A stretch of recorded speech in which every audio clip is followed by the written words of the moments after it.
विद्यार्थी मित्रांनो, सह्याद्री ट्युटोरियल्स मध्ये तुमचं स्वागत आहे. मुद्दा काय आहे, काय चालू आहे, सगळं तुम्हाला माहिती आहे. मराठा समाजातील विद्यार्थी असाल, तर सध्या काय त्रासात तो स्टुडंट आहे, हे मला माहिती आहे, तुम्हाला माहिती आहे.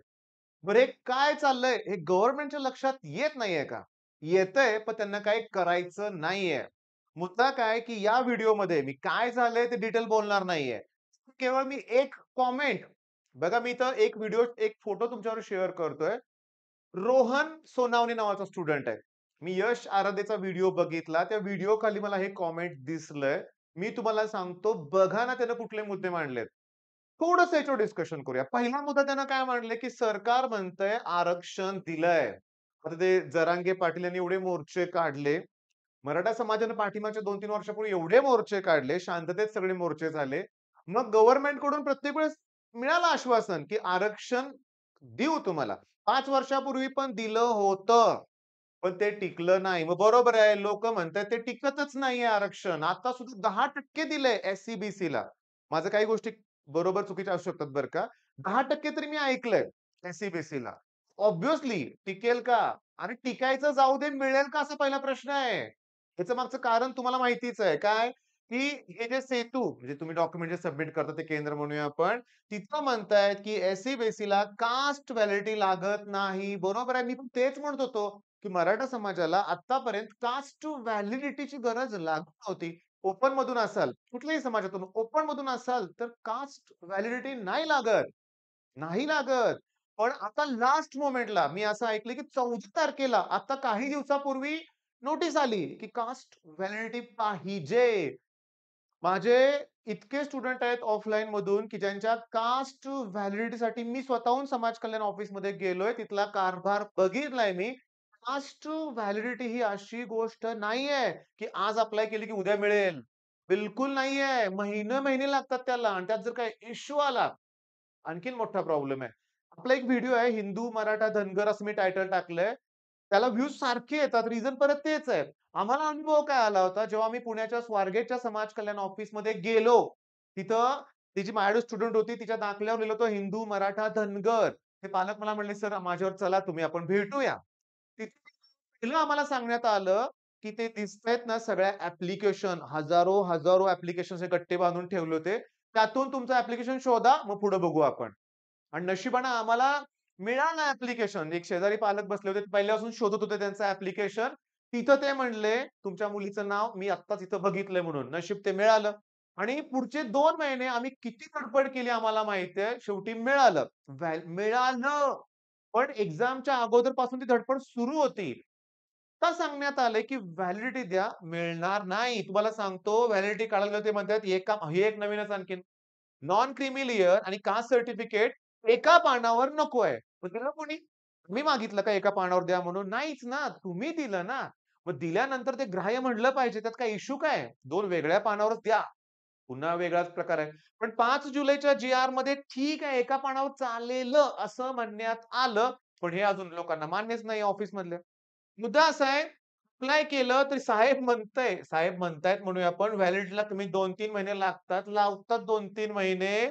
आपल्याला कॅप राउंड 3 पर्यंत पाहिजे आणि सी-ई-टीच्या वेबसाईटवर जे आहे आपली माहिती त्यात क्लिअरली त्यांनी मेन्शन केलंय, कॅप राउंड 3च्या आत द्या, नाहीतर ॲडमिशन कॅन्सल. कॅन्सल लक्षात घ्या. ओपनमध्ये कन्व्हर्ट असं नाही, तिथं कॅन्सल लिहिलंय. तुम्ही पण वाचा. आणि त्यानंतर इन्स्टिट्यूशन राउंडला तुम्ही अप्लाय करू शकता. जागा किती असतात स्पॉट राउंडला? आणि त्या टॉपर्स पुढे असतात आणखीन. हे जे 99 पर्सेंटाइलची मुलं आहेत ना, ते सी-यू-पी, व्ही-जे-टी-आय जरी मिळालं त्यांना, तरी ते स्पॉट राउंडमध्ये प्रेझेंट असतातच. मग आपल्याला मिळणार आहे काय? मिळणार की मग कुठलं पण वेगळं कॉलेज. मुद्दा असा आहे, की ओपन मधून जावं लागेल नाहीये. ओपन हां, तो पण एक प्रकार आहे. मग आता सगळ्यात महत्त्वाचं, मग ठीक आहे, ई-डब्ल्यू-एस होतं की आमच्याकडे अगोदरपासून. नाही, आता ई-डब्ल्यू-एस नाही. मराठा समाज असेल, तर आता ई-डब्ल्यू-एसचा उपयोग नाहीये. ते कन्सिडर केलंच जात नाहीये. मग ई-डब्ल्यू-एस नाहीये, एस-सी-बी-सी नाहीये, संपलं. मग ई-डब्ल्यू-एस मध्ये कोण येणार आहे? नॉन मराठा लोकं. झालं का? प्रॉब्लेमच आहे. काही पॉलिटिक्स आहे का असं मला वाटतं, काय समजत नाहीये. ॲक्चुअली सांगू का? कुठल्याही समाजातील स्टुडंट असू दे बरं का, अन्याय नाही व्हायला पाहिजे लक्षात घ्या. आता गव्हर्नमेंट काय करतंय, की लोकप्रिय अशा घोषणा देतंय. दिलीच घोषणा तुम्हाला माहिती आहे लाडकी बहीण, काल तर लाडका भाऊ, मग तो 10वी पास असू दे, 12वी पास असू दे किंवा डिप्लोमा डिग्री इंजिनिअरिंग झालं असेल, त्याला ते स्किल डेव्हलपमेंटसाठी ते पैसे देणार आहेत. ओके, काही हरकत नाही. पण या प्रत्येक योजनेसाठी डॉक्युमेंट सबमिट करावे लागणार आहेत. मग ह्या लाडकी बहीण योजनेसाठी एवढे डॉक्युमेंट्स आहेत. घरोघरच्या आता ज्या वयात बसणारे जे आहेत, एज लिमिटमध्ये जे बसणारे आहेत लेडीज, त्या अप्लाय करणारच. मला माहिती आहे. सगळेजण नॉन क्रिमी मध्येच येणार आहेत. सगळ्यांचं उत्पन्न कमीच आहे. सगळ्यांना गरजच आहे या गोष्टीची. ते घेणारच आहे. तर त्याच्यामुळं प्रचंड ताण निर्माण होणार आहे त्या सरकारी यंत्रणांवर. ते डॉक्युमेंट्स गोळा ते वेगळंच डिपार्टमेंट त्यांना उभा करायला लावणार आहे, या डॉक्युमेंट गोळा करण्यासाठी. सगळ्यात महत्त्वाचं तहसील कर्मचाऱ्यांचा संप. स्टुडंटनं या कमेंटमध्ये लिहिलंय. ऑब्व्हियसली तसं जर असेल, ऑलरेडी होत नाहीये काम लवकर, स्ट्राईक असेल कर्मचाऱ्यांचा, तर आणखीन मिळणार नाहीये. मुद्दा काय आहे? रिसीट जरी तुम्ही दिली व्हॅलिडिटीची, पण तुम्हाला काय म्हणतोय, कॅप राउंड 3 पर्यंत जमा केलं तर ठीक, नाहीतर ॲडमिशन कॅन्सल, स्पॉट राउंड. उपाय काय याच्यावर? उपाय काय आहे हा मुद्दा आहे. मी तुम्हाला सांगतो हे सगळं एस-ई-बी-सी. मला फक्त एक विचारायचं आहे, की एस-ई-बी-सी मध्ये मॅक्सिमम म्हणण्यापेक्षा 100% मुलं मराठा समाजातील आहेत. बरोबर आहे? शेवटच्या 1 मिनिटात मी माझं मत मांडणार आहे. आपल्याला आवाज उठवला पाहिजे. पण माझा एक प्रश्न आहे. माझा एक सिंपल प्रश्न आहे. ग्रामसेवक किंवा ग्रामपंचायत सदस्य, ग्रामसेवक सरकारी पोस्ट आहे. ग्रामपंचायत सदस्य, त्याच्यानंतर सरपंच, त्याच्यानंतर जिल्हा परिषद, पंचायत समिती, आमदार, खासदार, मंत्री आणि मुख्यमंत्री कुठल्या समाजाचे आहेत सांगा? कुठल्या समाजाचे आहेत? मला सांगा, कमेंटमध्ये सांगा. मग ह्या लोकांनीच ह्याच्याविषयी काहीतरी केलं पाहिजे. त्यांच्यापर्यंत आपल्याला पोहोचवलं पाहिजे. तुम्ही ज्या ठिकाणी असाल, तुम्हाला त्या लोकांपर्यंत पोहोचलंच पाहिजे. निदान आमदारापर्यंत तरी. तिथपर्यंत त्यांना ही गोष्ट कानावर घातली पाहिजे. त्यांना या गोष्टीचं काहीही नसतंय लक्षात घ्या. त्यांना ही साधी छोटी समस्या आहे असं वाटत असतंय. त्यांना काही यातलं कळत नाहीये. आपण त्यांच्यापर्यंत एक्सप्लेन केलं पाहिजे, की हे असं घडतंय. व्हॅलिडिटीला निदान 4 महिन्याची मुदत द्या. किंवा तुमचं सरकार, तुमचं ऑफिस, समाज कल्याण ऑफिस किती दिवसात देईल त्यांच्याकडून गॅरंटी आम्हाला द्या, की तुमचं कास्ट व्हॅलिडिटी सर्टिफिकेट एवढ्या दिवसात आम्ही देऊ. मग त्यानुसार इंजिनिअरिंगची ॲडमिशन प्रोसेस थांबवू नका, ती चालू राहू दे ॲडमिशन प्रोसेस. पण व्हॅलिडिटीसाठी काहीतरी मुदत दिली पाहिजे. सोपं नाहीये बाळांनो, सोपं नाहीये प्रत्येकासाठी. मी तुम्हाला सांगतो, मराठा समाजात काही ठराविक लोक आहेत, की जे गडगड श्रीमंत आहेत. हां, आहेत. खानदानी लोक आहेत म्हणूया आपण, पण सगळे नाही आहेत. हजारो, लाखो मुलं अशी आहेत, की ज्यांना गरज आहे आरक्षणाची, त्या 10% आरक्षणाची.